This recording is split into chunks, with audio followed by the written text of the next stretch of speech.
Today's episode of the Counselling Tutor Podcast is sponsored by Web Healer.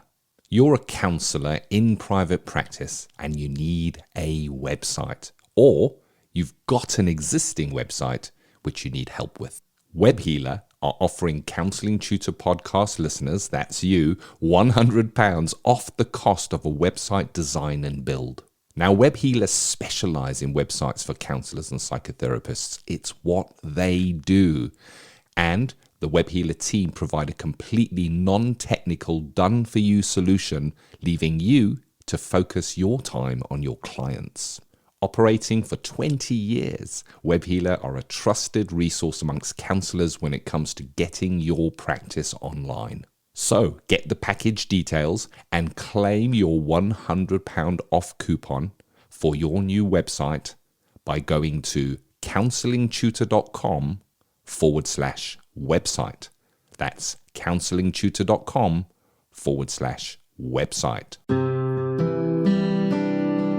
Welcome to the Counselling Tutor Podcast, the must-listen-to podcast for counsellors, psychotherapists, and counselling students.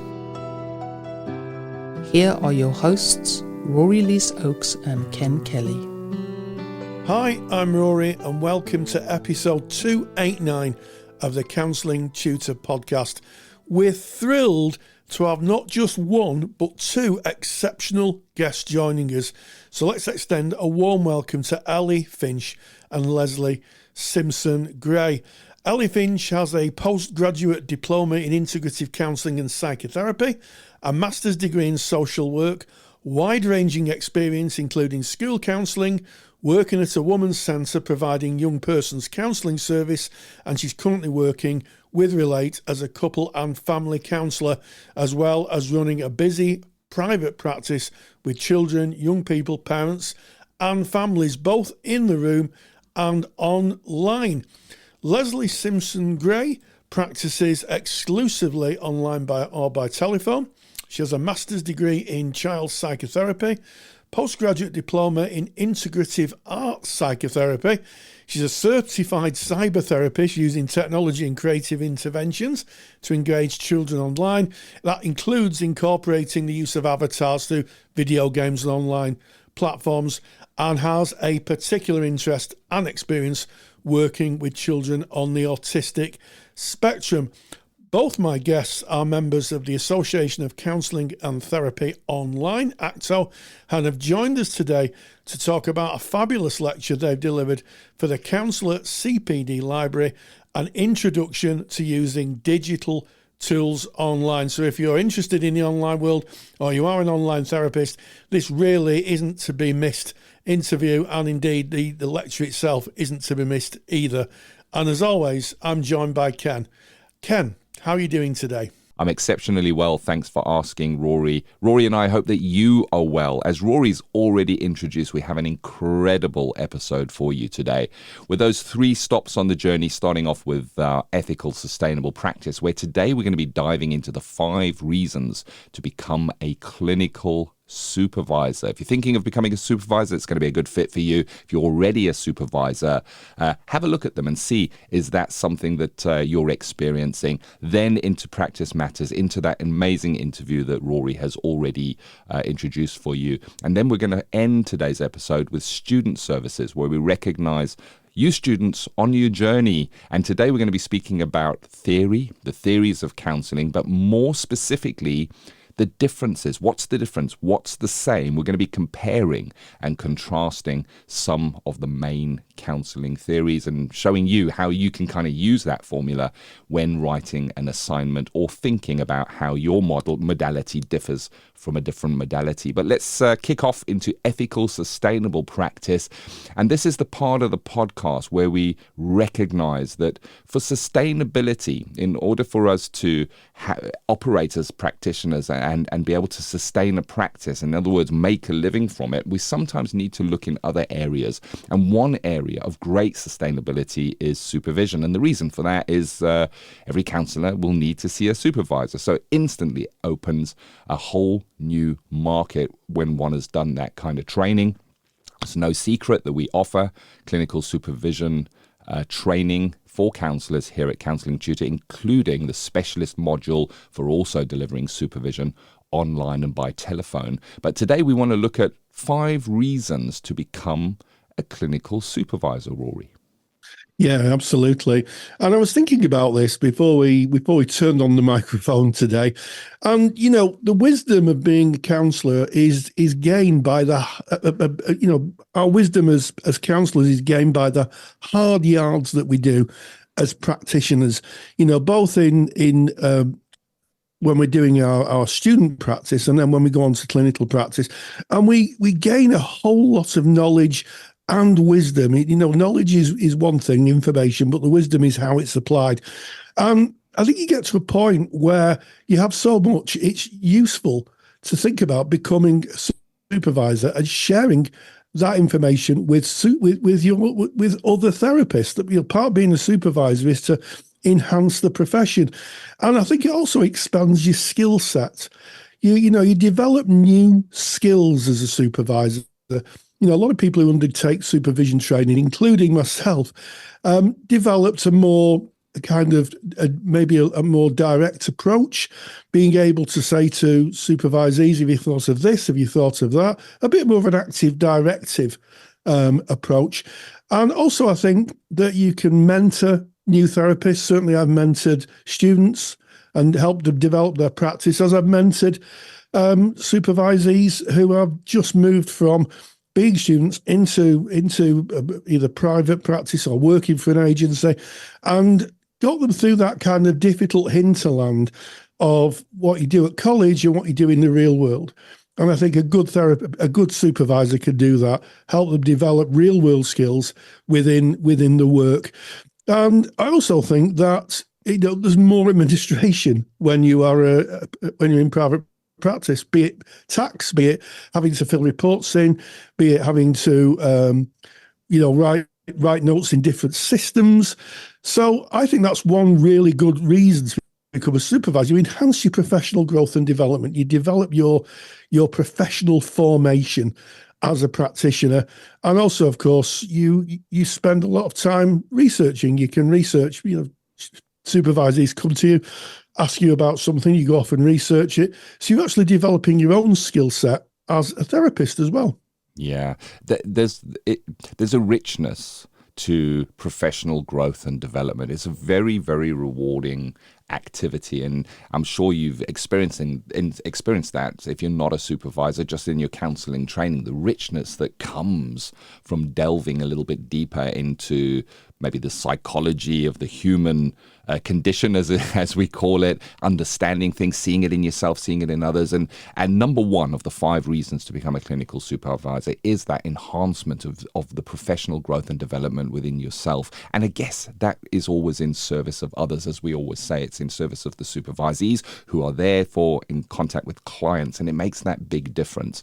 I'm going to go through what the 5 reasons are so you kind of know what to expect as we're going through. Rory's covered the first, enhance professional growth and development. The second one is contribute to the counselling profession. We'll come back to that one in a moment. The third one is your personal satisfaction, your own fulfillment in what it is that you do in a day-to-day basis.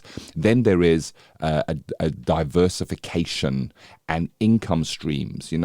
We don't go into counselling maybe for pure income-based reasons, but at the end of the day, we need to be ethical and sustainable in our practice. That's number 4. And then the 5th topic we're going to cover today under this is networking and collaboration opportunities. It really does open up networks.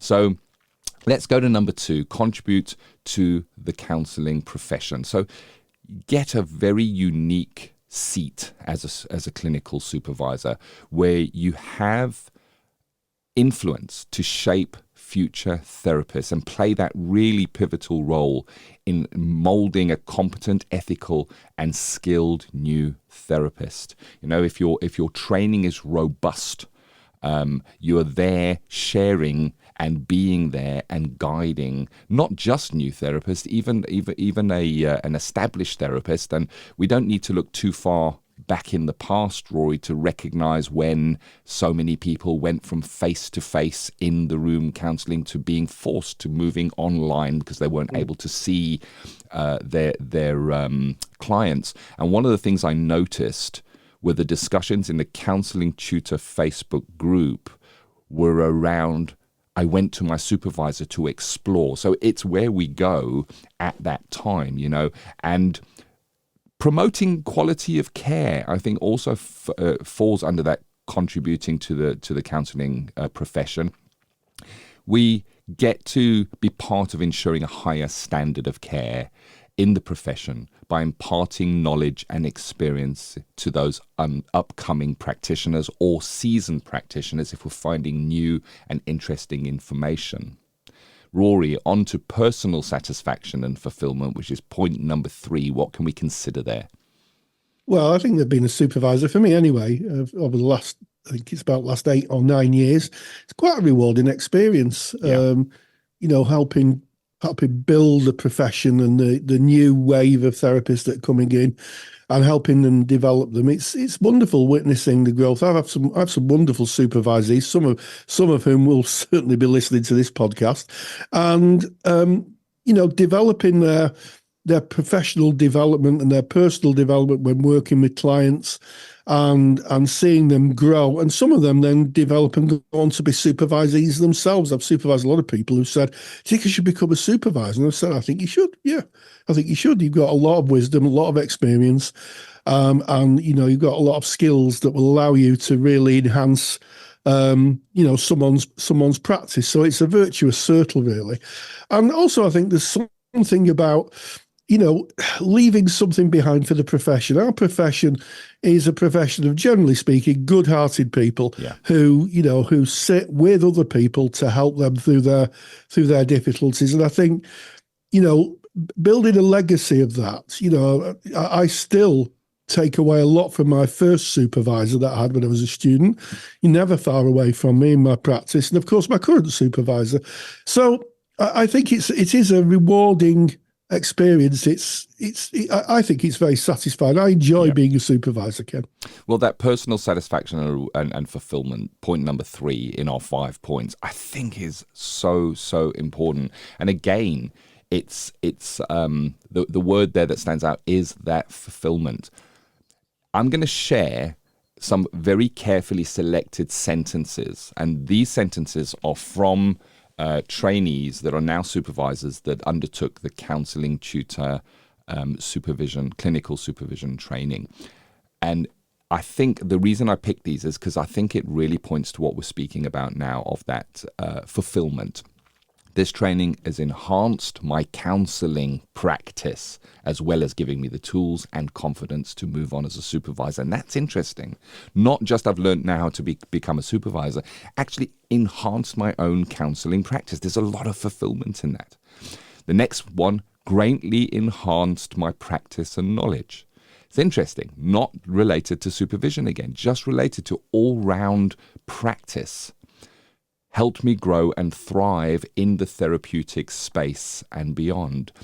There's the growth again, thriving. It's that confidence and competence that comes not just as being a supervisor, but in your own practice, because it may have been some years since you last kind of looked at your own practice in any level of detail. And of course, on when you train to become a supervisor, you're encouraged to look back at your practice because you're going to be there in service of others. And finally, the sentence I pulled is, I've learned more on this course about how to be a counsellor than I did from my formal training. And that again, I'm leaving out any mentions of supervisor or supervision here. There is a fulfillment that raises the level of satisfaction, not just because you're now a supervisor, but within your own practice as well. So that is personal satisfaction and fulfillment. We now move on to point number 4. And I think this is an important one. You're able to diversify and create an income stream.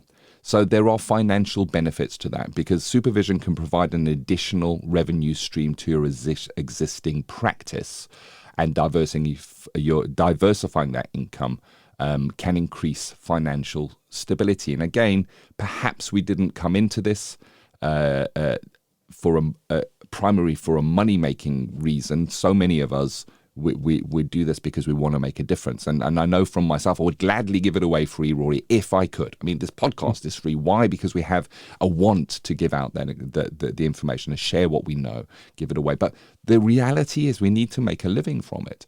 And by diversifying, by adding another niche, I think that's the word for it. A niche is where you're able to work to a different client group. And in this instance, that different client group is actually counselors. So they become supervisees.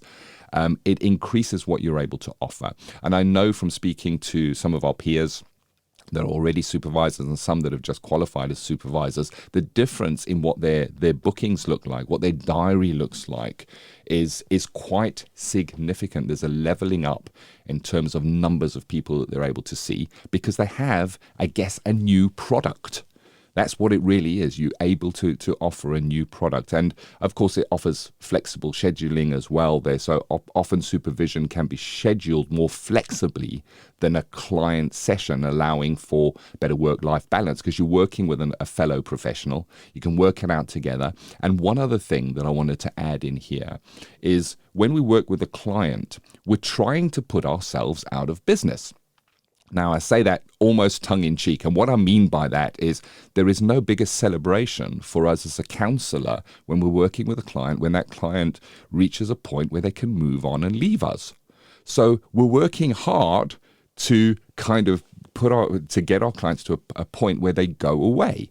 And that may be 6 sessions, it doesn't matter however many sessions it is. However, with supervisees, they are likely, if they're getting what they need from supervision, to stick around a lot longer. And of course, my first supervisor, when I went into placement and my first steps in practice, I was with my first supervisor for more than 3 years before I needed to move on and look for a change and some more challenge within my supervision. So there's a longevity, which of course allows you to kind of budget and know what your income is going to be without having to rely on brand new clients coming in all the time. So that is number 4, diversity, income streams, Rory. And I'm going to hand you number 5, which I love, and that's networking and collaboration.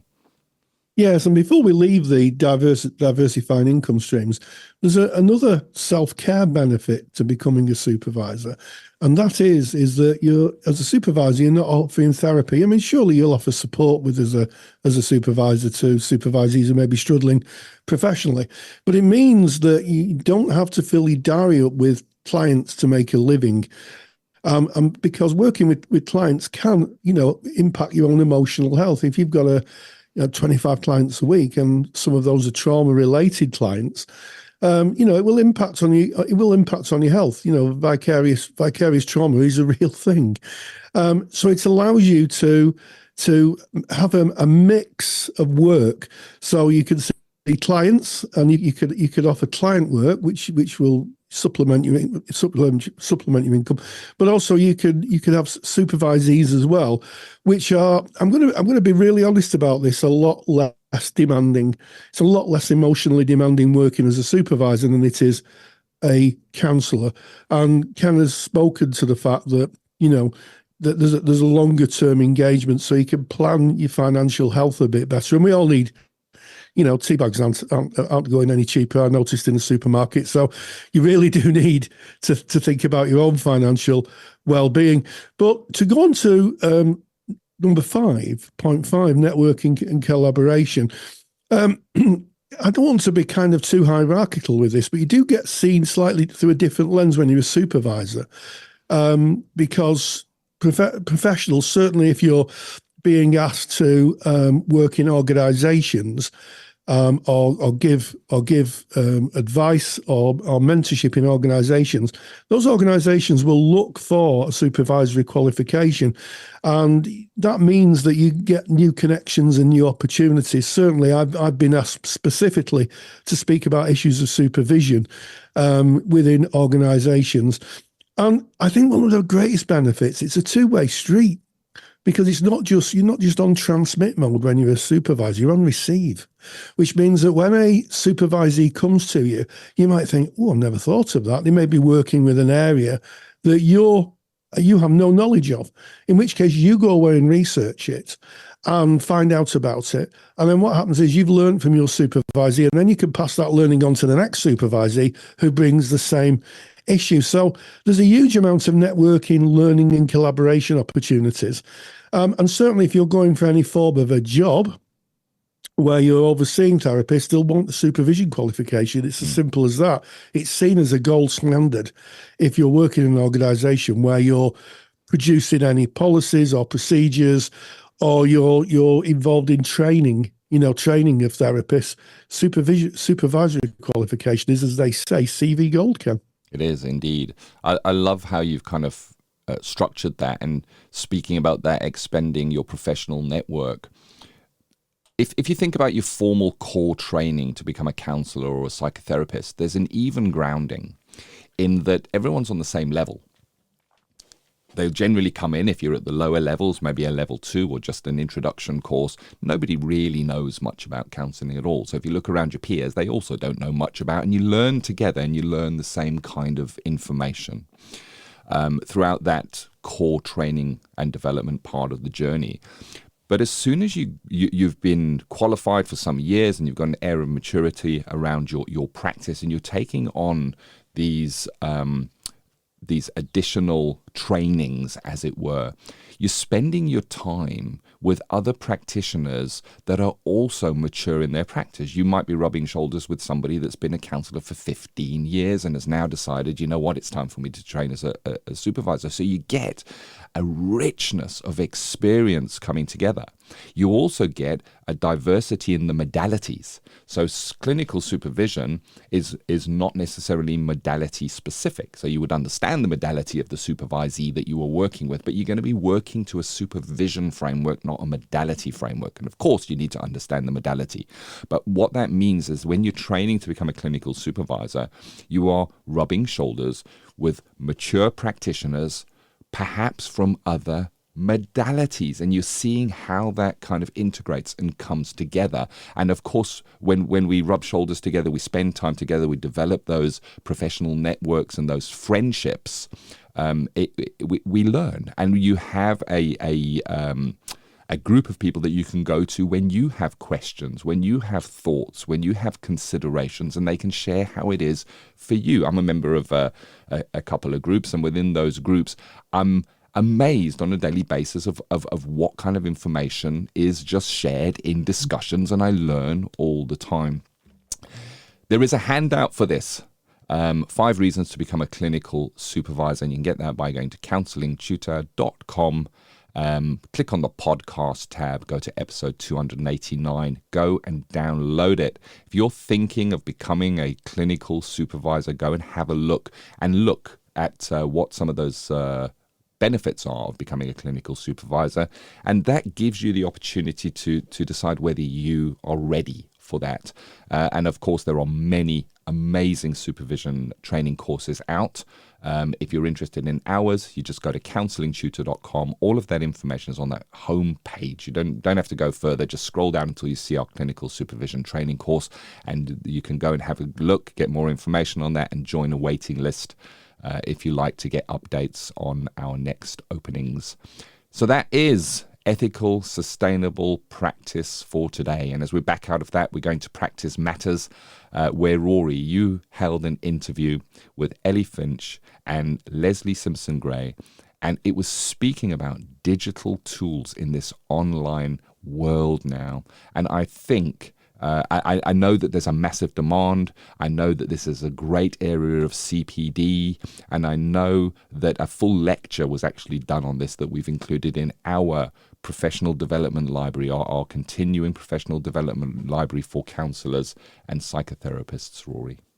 Yeah, absolutely. I think that online therapy has become part of the mix now of therapy. It's moved from a developing area, maybe a specialist area before the pandemic, now to be part of the general offer of therapy that therapists offer, and also that clients demand. And as part of that, sometimes using different tools within online therapy, such as sand trays or other useful tools that you would use in a therapy room, are now available to use online. So I caught up with Lesley and Ellie and spoke about those tools, and this is what they had to say.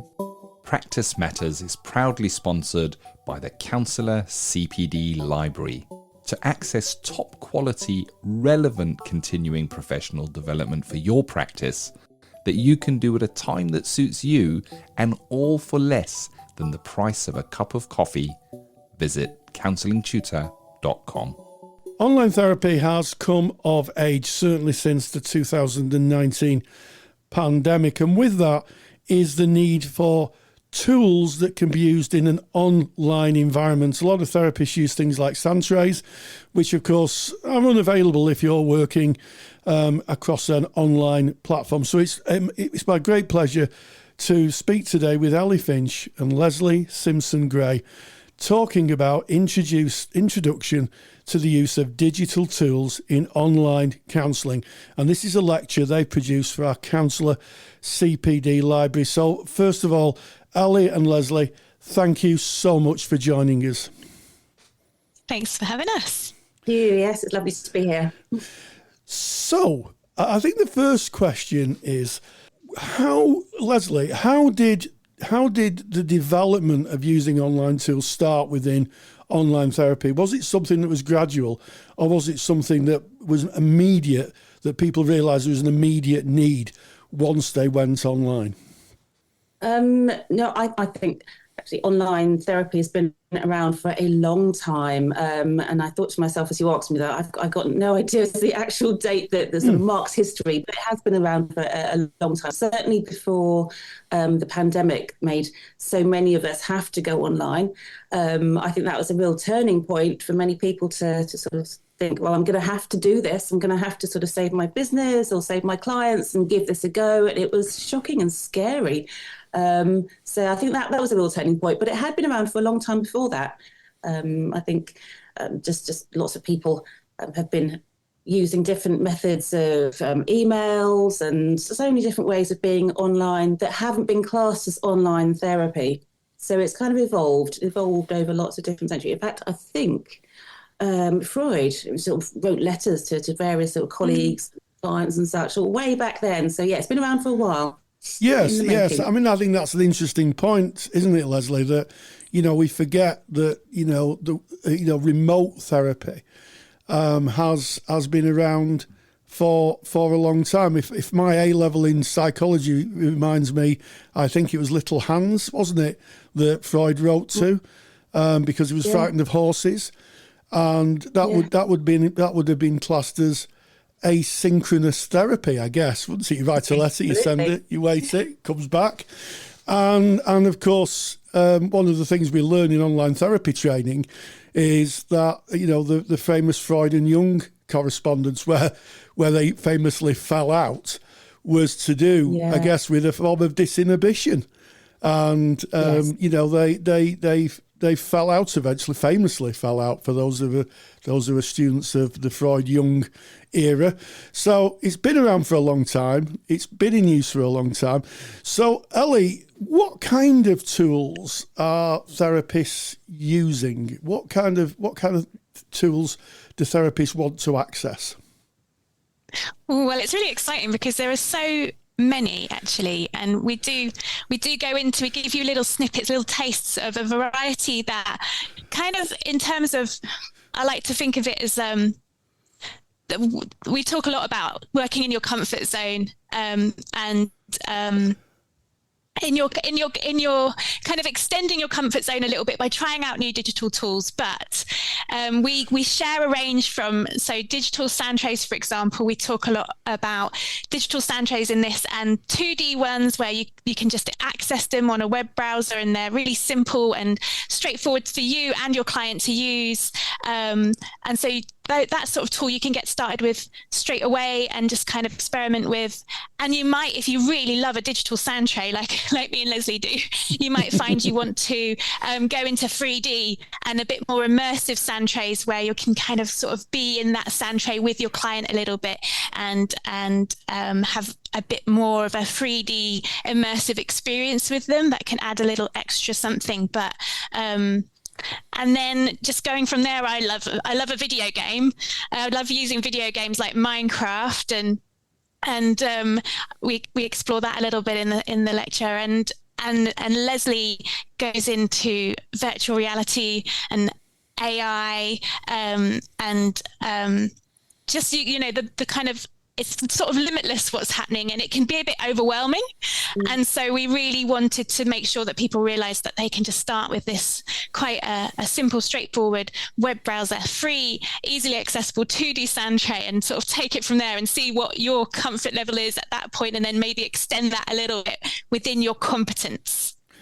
Yeah. So I think the thing about comfort zone, sorry, Rory, that is so important. I remember when I first qualified as a psychotherapist and thinking, I've done all my training, and what do I use in my room now? I'm free to use whatever I want, and tools and toys and you name it. And obviously we've been doing sort of placements along the way, so you weren't completely unfamiliar with it, but just thinking I can use whatever I want in my playroom now. And looking back, you had to sort of start with what you were comfortable putting in there. You had the basics, and it's no different with online stuff.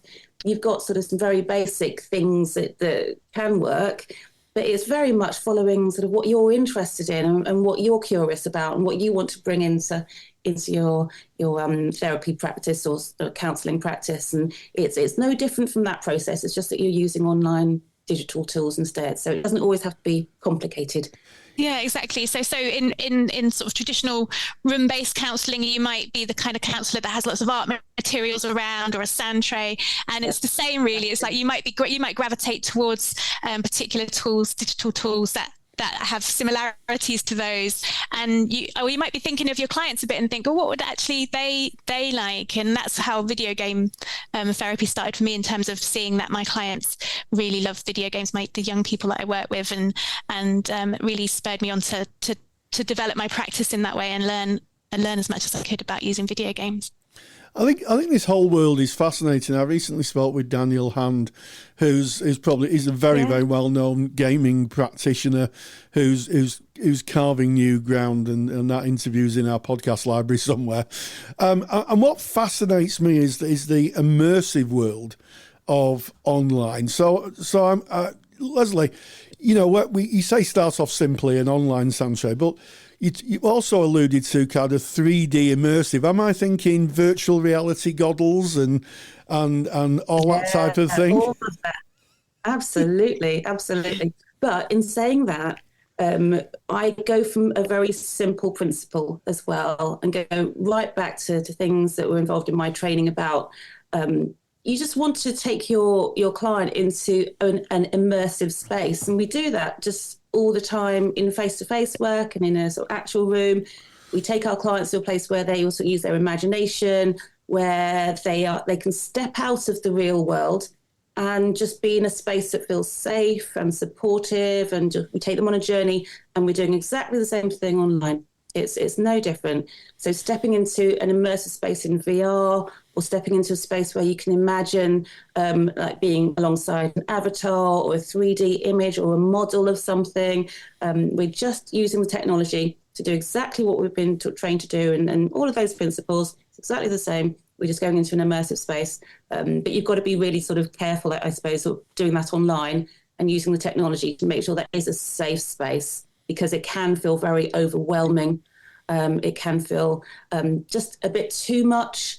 And so having those boundaries there that we make sure that it is safe, it does feel safe, it's not sort of overexposing, and all those issues around disinhibition and sort of being sort of too much at once all come into play. But yeah, sort of being in that space, it's very, very exciting. I remember someone saying to me, "Oh, how come I can't be in your virtual room with you?" And I was so frustrated because at the time I was using sort of PowerPoints and just asking clients to imagine being in that space with me from a slide. And I was so frustrated because thinking, I don't know how to do that. And then, just so over the course of time, I was thinking, actually, the technology does allow us to do that. And it does allow us to be in those spaces together. It's really exciting. So, yes, that's what keeps me awake at night. It sounds terribly exciting. And I guess one of the things that as a therapist, a kind of guiding light for therapists is meeting the clients where they're at. And that includes what they want. So I'd ask you, Ellie, is this use of technology in the therapy room now an emerging area with certain client groups? Definitely from my own practice experience, I have a very strong focus on using video games, and I would say that as soon as I opened up my practice and said that I was using video games within it, I had a lot of interest from parents of who had neurodivergent children who could just instantly see that would engage their child in counselling when they were, potentially socially anxious, not going out. It was COVID, not going to school, and actually not open to going to counselling. But the idea of having something like video games or a cool digital sound tray can really appeal to a young person. And Minecraft is particularly popular with neurodivergent people. It's got some real great elements to it that seems to really draw neurodivergent people to them, including myself. I think it's about, yes, like you said, creating spaces that are accessible and engaging to our clients, and not expecting them to come to us in where we are necessarily. We need to kind of come to them with the tools and the competency and the confidence to use these tools, so that they can engage with something that draws them, that is interesting to them. Yeah, I think this really speaks to meeting the clients where they are. I had to smile to myself the other day. I found a toolbox, these little plastic toolboxes that you have your household tools in, and it says Rory's box, do not remove. And I thought, I remember that. It has tools in it now. But it used to have my little counselling kit in when I was a school counsellor, and it had things like pens and elastic bands, and I had Monster top trumps cards, and it seems to be the world's moved on a bit now. It's really interesting what you say, Rory. That sense of your toolkit, you identify with that, what's in there, and you've got the memories of using those tools, and it takes you back to a certain place. And I think, again, it's the tools that we use online are just as important, that we can see and identify ourselves and why we made them, why our clients have selected them. It's great just having this real sort of buzz about the excitement of I could do this, or I could do that, do the other, wow. And for that to feel overwhelming, and for people to forget sometimes that sometimes the most simplest tools can be really effective as well. There's a real sort of tendency sometimes to have this fear of missing out, to say we've got to have the most shiny, or we've got to have the most amazing, and got to be high tech. Sometimes those little sort of simple toolkits, those things that are really familiar, like your toolbox, that sort of says, it works, I know what's in there, I know how it works, can be, they're just they're your tools, and tools are very much about the people who use them. That's so important for people to sort of think about as well, that it doesn't all need to be high tech. It can be very simple, very focused, and just what's right for your practice as well. I think it's when you are using one of these digital tools and you realise that you are just using it in the way that you would use any of those other traditional tools that you might be more familiar with from your training and from early experience in your career, and you're going, I'm just it's just like when I watch a child use a video game. Oh, it's just like watching them make a sand tray or do a drawing. It's the same skills I'm using when I do that. It's the same therapeutic skills that I'm using. And I think when you sort of realize that, you go, oh, actually, this is okay. I can do this. Yes, and I guess that brings me to the question of, it's great us training ourselves up. Your lecture will be talking about, the tools that are available, but also I guess we have to realise, are our clients capable of using these tools? How do we introduce that and assess whether they've got the technology at home to use it, and how does that work? Is that a conversation that you have with the client and say, we can use this, but how do you feel about that? I use quite a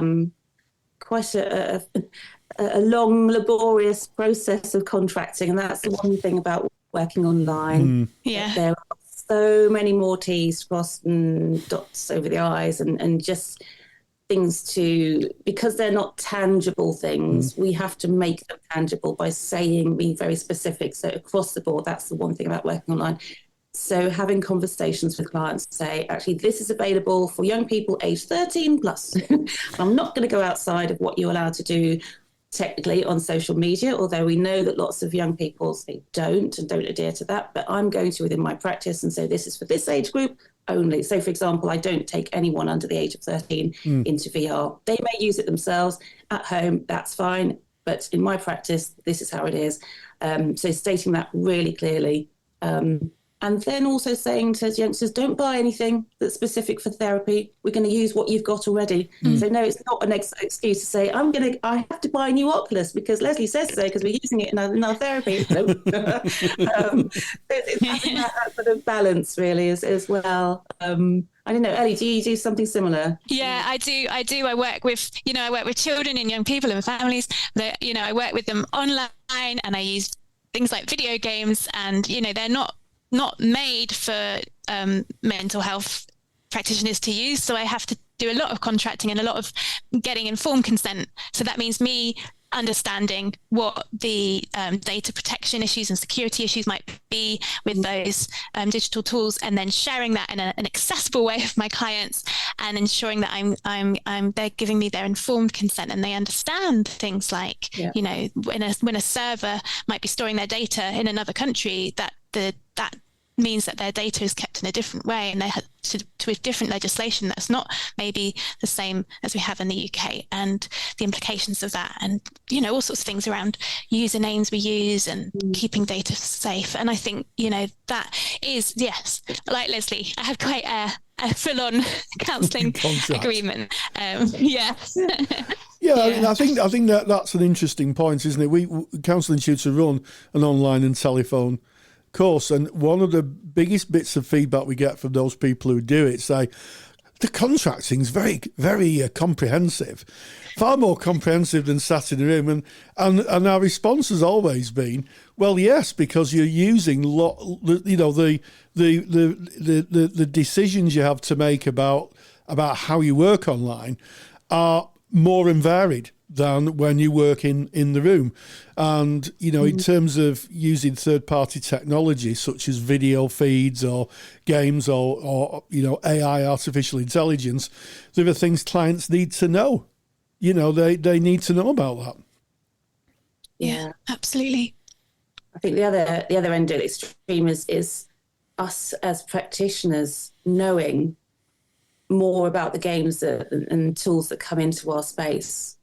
I know, Ellie, you bring a whole wealth of experience, information about Minecraft and about just helping parents to sort of sort their way through different versions and different formats, and what it should do, what it shouldn't do in therapy, and how to all the settings. And it's massive, but I think that's the area that's evolving. I'd love to see far more practitioners just being aware. Well, how is that game set up? What sort of environment am I taking my client into creatively? And kids these days they're all up into coding and you name it. Yeah. They're creating their own games. They're not even relying on the games that we can bring in. How can we support them to do that? How can we be sort of far more creative with the tools. So I think there's vast amounts out there. It's very exciting, but real scope to be far more aware of what we're taking our clients into. And how to do that safely, how to do that well, to do no harm. And I think as newer generations of counsellors are trained and going through training, it's going to be expected from them that they'll have this training in digital tools, it needs to be there embedded in the trainings, so that people are going into this with confidence and an open mind to it, but also knowing how to keep their clients safe in these spaces. And I think at the moment you've got kind of a mixture of some counsellors are completely kind of held back by the fear of doing it wrong, which is such a shame. And then also some are kind of leaping ahead without potentially thinking about the data protection and the security stuff.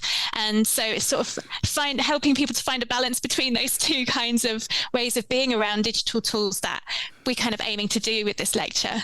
Yeah. Which brings me to my final question, really. What do you hope that people will take away from this wonderful lecture you've produced? What do you reckon, Ellie?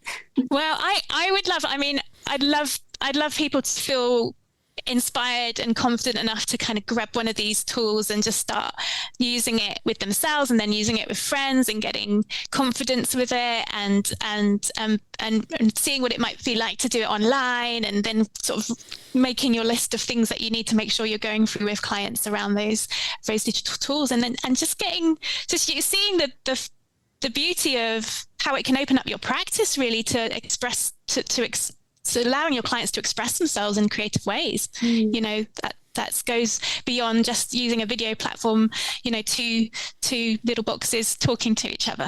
No, I agree. I think that whole invitation to play, we miss out on the simplicity and the fun and the challenge sometimes of playing something new, playing a new game, doing something different, but that's what our clients have to do.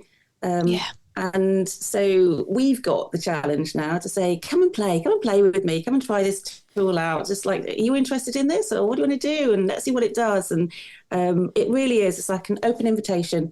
And hopefully people will see from our lecture just lots of different ways to do that. Yeah. Starts with your interest, find something that interests you, that says, oh, yeah, I could do that. I could give that a go. I could find someone to play with. So yeah, do it. Yeah. Comes out nice and simple. I have to say that your enthusiasm for this modality or this way of working is contagious. You're so passionate, so excited about it. I want to rush off now and buy myself a set of Oculus Rift 3D glasses and plug myself into the metaverse and get going. I'm hoping that those listening will understand that the world of counselling is changing. We have to meet clients where they are, and there are some specific groups that might be better met. The neurodivergent, I'm thinking more the neurodivergent community, may be better met in areas where they feel safe and secure and it's familiar for them. Yeah. Introduction to using digital tools in online counselling is now available in our CPD library. So it just goes for me to say, Ellie Finch and Lesley Simpson-Gray, thank you so much for joining us. Big thank you to Ellie Finch and to Lesley Simpson-Gray and to you, Rory, for holding that interview and bringing us the good stuff. If you'd like to hear more about using digital tools online, there is a full lecture, and that is available in the Counselling Tutor CPD library. Just go to counsellingtutor.com. All the information is on that page to join up if you're not a member. If you are a member, log in, go and enjoy the lecture. It's really good stuff. And that kind of moves us on to our student services. Student Services is sponsored by Counselling Skills Academy. Have you ever wondered if you're using counselling skills effectively? Confidentiality means we rarely see skills used by others, so it's no wonder that so many students say they lack confidence in their counselling skills. That's why I built Counselling Skills Academy. Counselling Skills Academy is an online course that you can do at your own pace. It will give you the skills competence and confidence to know that you're using your skills most effectively. You will see real counselling skills used by a counsellor in real-life sessions, covering everything from how risk is assessed right through to working towards an appropriate ending. Visit counsellingskillsacademy.com to learn more and to claim your Counselling Tutor discount. That's counsellingskillsacademy.com. And in Student Services today, we're going to be looking at counselling theories and specifically looking at what are the similarities, what are the differences in counselling theories. And if we are ever asked to think about or write about those differences, how might we compare and contrast and understand the differences? And this is, I think, a really important topic, Rory. You know, we are called upon by our ethical frameworks to work within our competences. And by understanding different modalities that are maybe not our own, different theories that we might not be working with, we're able to see what our modality or theory might be a good fit for, but also understand what it might not be a good fit for. And if we do recognize maybe an area that it falls outside of our competence range, or where our theory might not be the best application for that client, we're then able to refer intelligently rather than just say, oh, you know what, that's not really what I work with. You'd need to find another counsellor, and leaving that to the client, you may be able to say what you might be looking for. In your case, is maybe a XYZ type counsellor, because you understand that comparison and that contrasting of what works and why. Yes, and you're absolutely right, Ken. Part of the reason that we compare and contrast theories as students is first of all, so we know the difference between the theories. So, you know, if you're working as a person-centered therapist, someone comes to you and says they have a fear of, I don't know, bees. Should we say a fear of bees?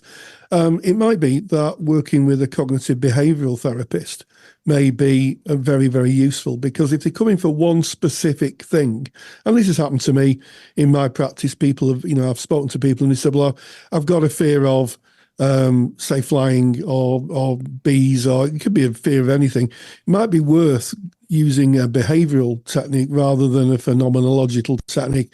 In other words, looking at the fear, addressing the fear, and desensitising someone from the fear. So that, if it's just that, could be worth moving someone to a different therapist. And I also think, you know, one of the reasons this is done at, I think, level 3 or certificate for our friends in Scotland, is that it gives students an opportunity to see the different theories and think, I wonder if I'd like to train in a different theory. You know, so I've had therapists who've come to me, and they've you know, students who've come to me and they've said, oh, I love person-centered, but I want to be a TA therapist. And I've said, great. You've learnt about transactional analysis in the comparison. You know, it's a psychoanalytical therapy. Why don't you train as a TA therapist? Because that might be your interest. And some have said, I want to be a CBT therapist. Well, why not be a CBT therapist? So I think that the reason we compare and contrast is, as Ken has said, so we know what the client needs. It's always the best fit for the client. We don't overstep our remit. We don't sort of move into a modality we're not trained in or know too much about. And also, it gives a choice, a pathway for students to think, do you know, I think I'm going to stick with the person-centered model. I quite like that. Or I'll train in person-centered and then I'll go on and train in a different modality. So quite a few reasons when compare and contrast that can kind of inform students and indeed practitioners, I think, Ken.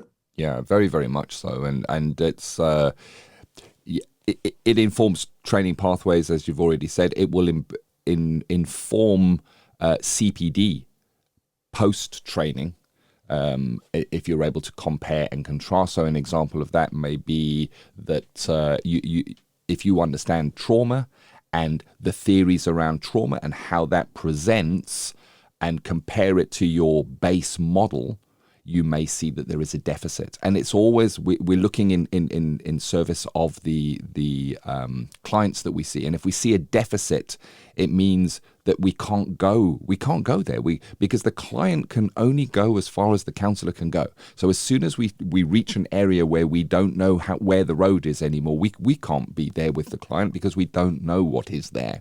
So we act from a place of incompetence within that area.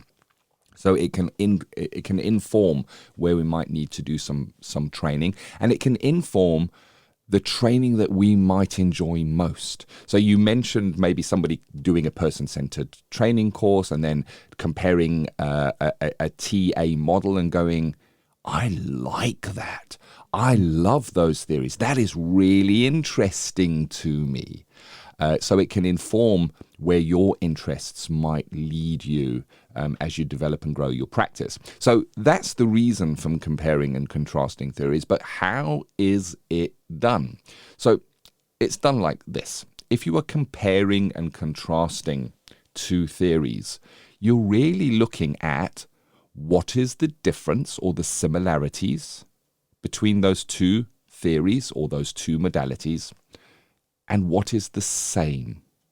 What is the differences, and what is the same, Rory? And I know that you, when you were teaching this, you would use two circles. It's called a Venn diagram that intersect. So you've got two separate circles, but part of the separate circles intersect.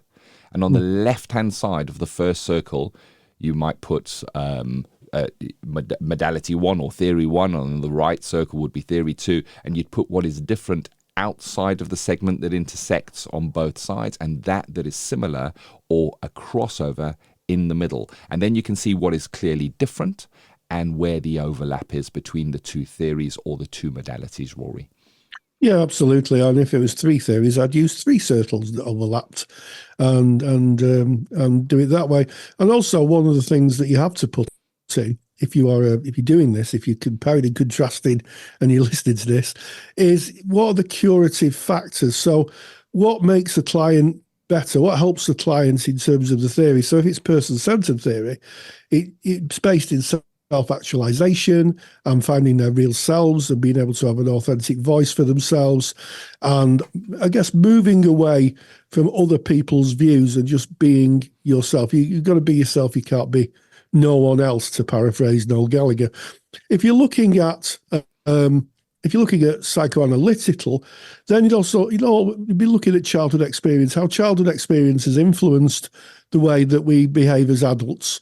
And you might look for things like scripts, life scripts, and which ego state you're in, and also the fact that could be a longer piece of work. And if you're doing behavioural therapy, CBT or REBT, the curative factor is helping clients challenge irrational beliefs. That's the baseline of it.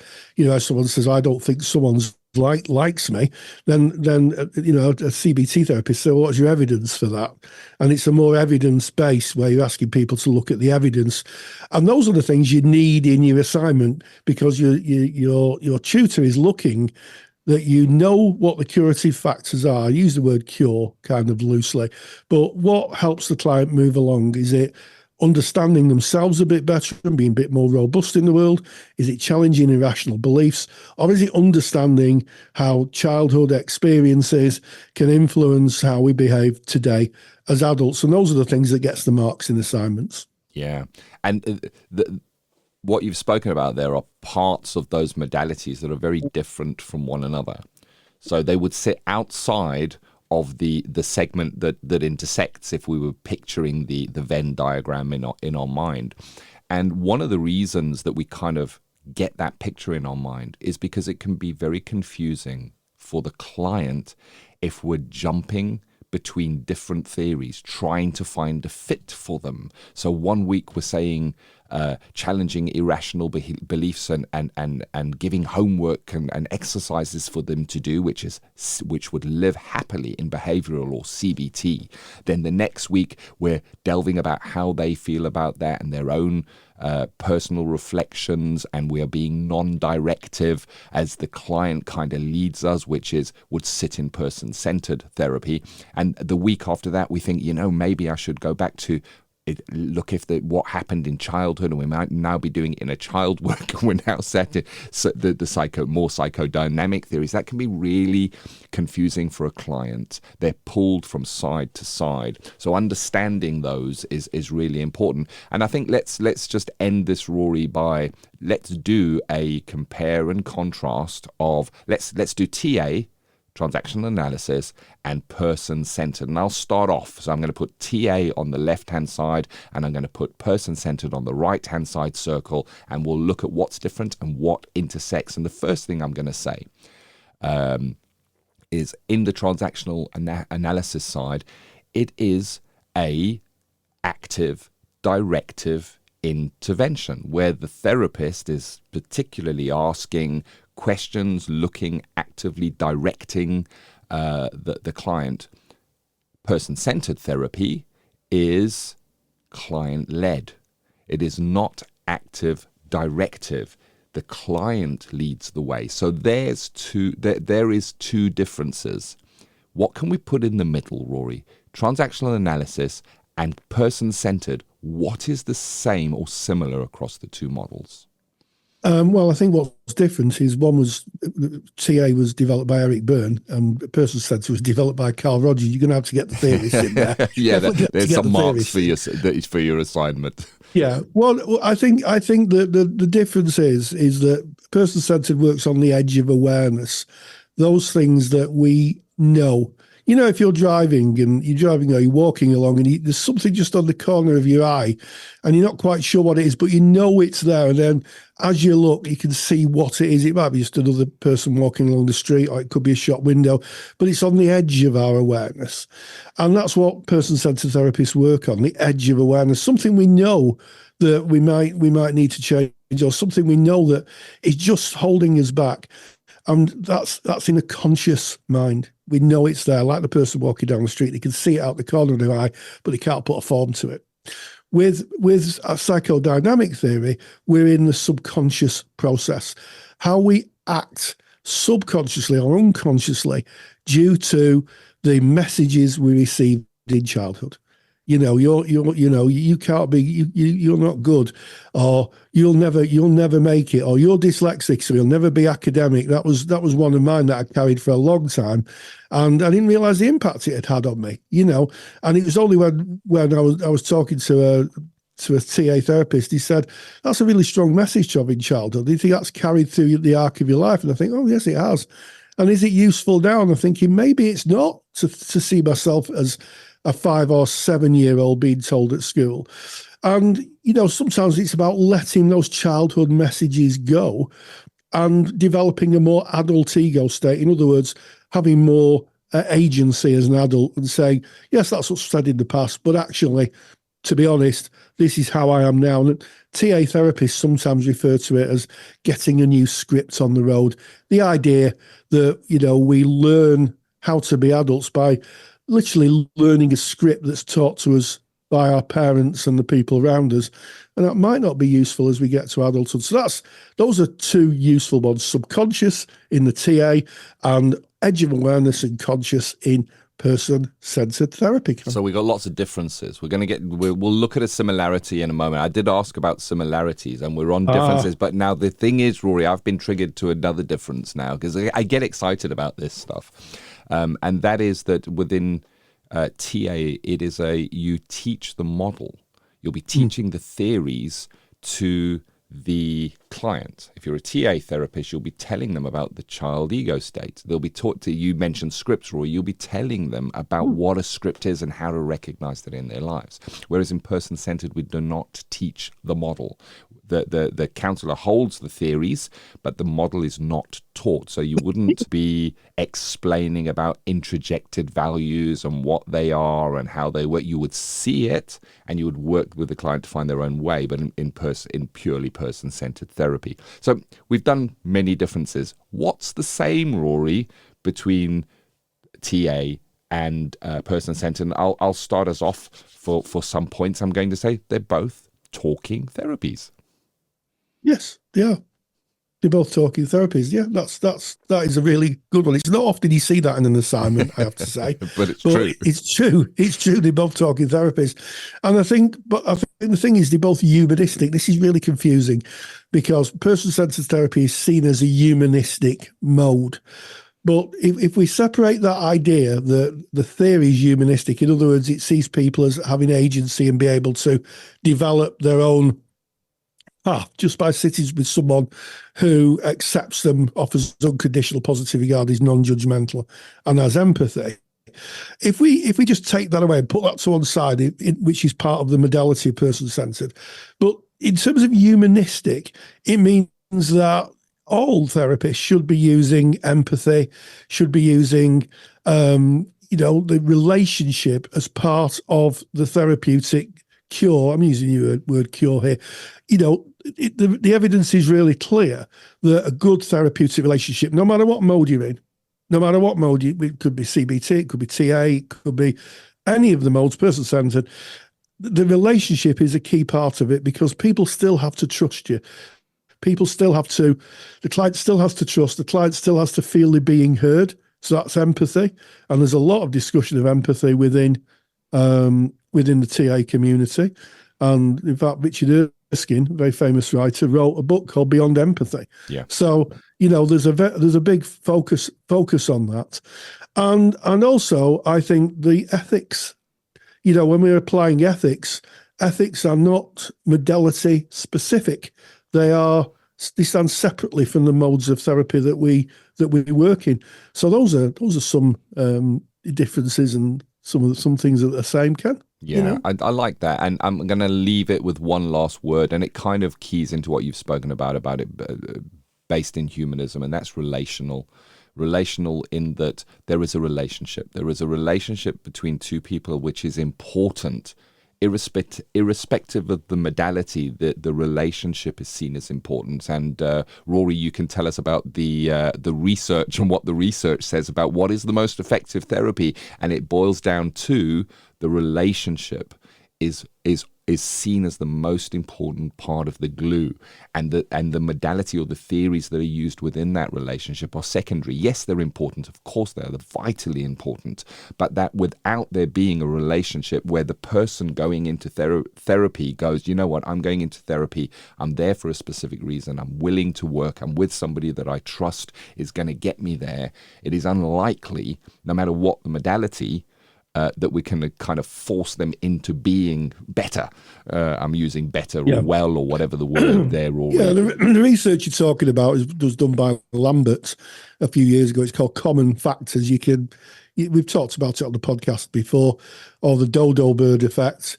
But Common Factors effectively is a few years ago, I think in the early 2000s, did a big piece of research, and they actually worked out what made therapy effective. And if you think of it as a cake, and we're going to slice the cake up into the effective parts, one is the relationship, the therapeutic relationship and the ability to sustain it.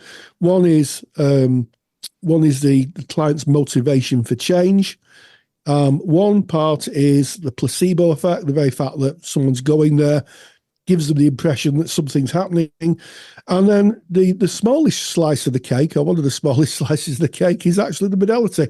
I think I saw a pie chart that said it was 15% of the effectiveness. The rest relied on the relationship, the motivation, and to some extent a placebo effect. So I think that all of them are talking therapies, and it's the mechanism of that talking therapy and how that's delivered to the client that makes the difference. It's the therapists themselves and the relationship.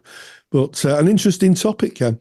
It is, and thank you for setting it for us today, Rory. And I like that this topic is as applicable for a student as it is for a qualified, more mature therapist. We're comparing and contrasting all the time and looking at different theories as a fit and a suitability for our clients and to inform us in our continuing professional development. This has been episode 289 of the Counselling Tutor Podcast. Yes, we started off with ethical, sustainable practice, 5 reasons to become a clinical supervisor.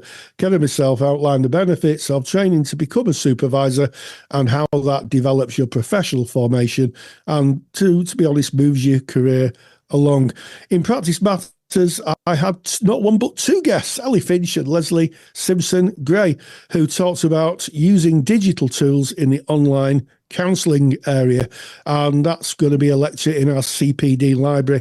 And then finally we finished off with a little bit of discussion about comparing and contrasting theories in student services. We know that part of your work as a student is going to be looking at different theories and comparing and contrasting them, and Ken and myself gave you some useful things, I think, for your assignments. And just before we finish, can I ask you a bit of a favour? First of all, if you've enjoyed and benefited from the podcast, please leave us a 5-star review on whatever platform you're tuning in from. It helps us reach more ears and grow our community. And secondly, if someone you know might benefit from our discussions, why don't you share it on your social media platforms to them, or copy the link in an email so they can hear it too. Word of mouth is so powerful, and we really do appreciate every share, every post, and every ear on our podcast. And also, thank you for allowing us to be part of your journey. Always a privilege to help therapists along the way in their work in supporting clients. And as always, stay grounded and stay safe. If you're a qualified counsellor or psychotherapist, then why not check out the Counsellor CPD Library? Stay current with your CPD requirements with over 150 hours of academically rigorous, on-demand lectures you can stream to your device. Joining Counselor CPD will expand your skill set to create a more specialised, highly rewarding practice. For more information on the Counselor CPD Library, visit counsellingtutor.com. Thank you for listening to the Counselling Tutor Podcast. Find the show notes for this episode by visiting counsellingtutor.com.